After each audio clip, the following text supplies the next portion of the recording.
ก็มาเจอกันใน EP 2ซึ่ง EP นี้เราจะพาทุกคนนั้นไปลองเรือกระด้งชมวิถีชีวิตและการแสดงโชว์ต่างๆของชาวเวียดนามนั่นเองเดี๋ยวเราไปเบิ่งนำกันส่วนราคาล่องเรือก็อยู่ประมาณ 400,000 ดงตัวนี้ก็แล้วแต่การเทคนิคต่อรองของไผมันเนาะเราก็ลองต่อกันเบิ่งในการลองเรือก็อยู่ประมาณ30 นาทีปลายๆหน่อยนึงเนาะ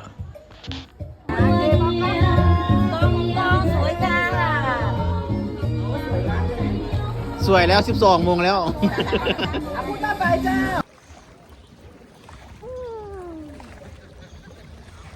ลองเรือ จุดเด่นของเรือกระดุ่งรูปร่างกลมเหมือนตะกร้า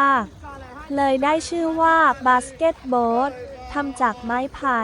และวัสดุธรรมชาติเบาลอยน้ำได้ดี ใช้ง่ายทนทานต่อคลื่นลมเอาไปเห็นน้ำมันก่อนโอเค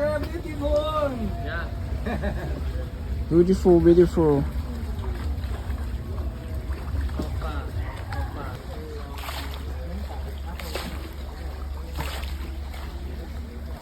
นอกจากใช้ทำประมงแล้วยังกลายเป็นกิจกรรมท่องเที่ยวให้นั่งพายเล่นกิจกรรมที่นักท่องเที่ยวชอบนั่งเรือกระดุ่งในป่ามะพร้าวน้ำที่ CM ทันฮอยอันชมการแสดงเรือหมุนโชว์บาสเกตบอลแดนซ์ที่ชาวบ้านพายหมุนเป็นวงอย่างสนุกสนาน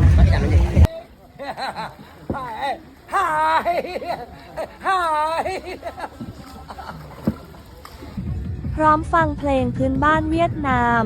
ชมวิถีชีวิตประมงทอดแหจับปลาที่นิยมลองนั่งทดลองพายเรือเองพร้อมฟังเพลงพื้นบ้านเวียดนามชมวิถีชีวิตประมงทอดแหจับปลาที่นิยมลองนั่ง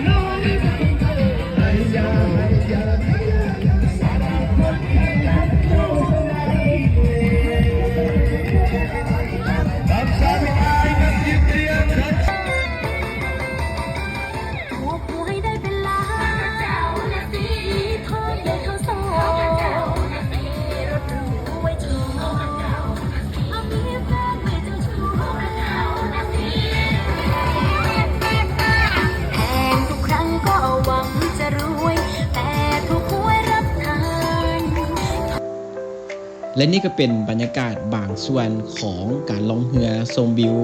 ในแม่น้ำฮอยอันและการแสดงโชว์ว่าจะเป็นการร้องเพลงการหมุนเรือกระด้งต่างๆและกิจกรรมต่อไปแมนเขาจะพาทุกคนนั้น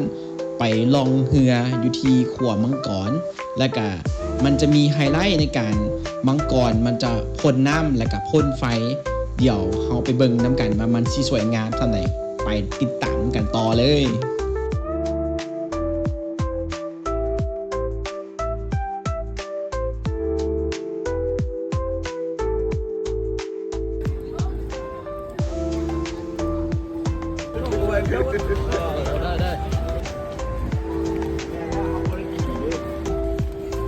สองสา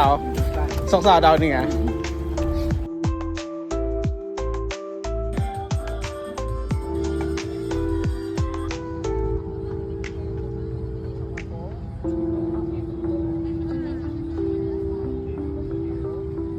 และในตอนนี้ฮอกก็ฮอดบอนที่จะลองเรือเป็นที่เรียบร้อยแล้วนั่นก็คือลองเรืออยู่ที่แม่น้ำหาดนั่นเองเนาะเฮาจะลองเรือชมตัวเมืองแล้วก็เบิ่งมังกรพ่นไฟซึ่งมังกรพ่นไฟนี่จะพ่นไฟประมาณ2 นาทีแล้วก็ต่อด้วยพ่นน้ำอีก3 นาทีก่อนเรือที่จะล่องก็จะมีสาวๆงามๆมาเต้นเปิดโชว์เพื่อให้แขกได้บันเทิงตาบันเทิงใจ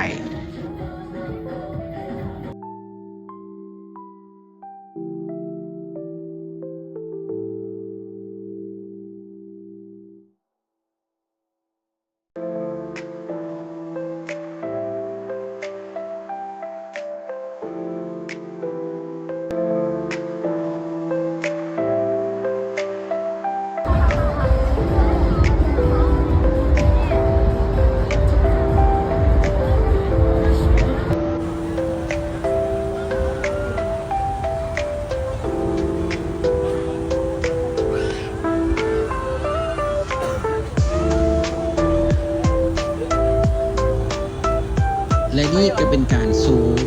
มังกรพ่นไฟพ่นน้ำของคำคืนนี้และเจอกันในอีพีต่อไปว่าเขาจะพาทุกคนนั้นไปเที่ยวไส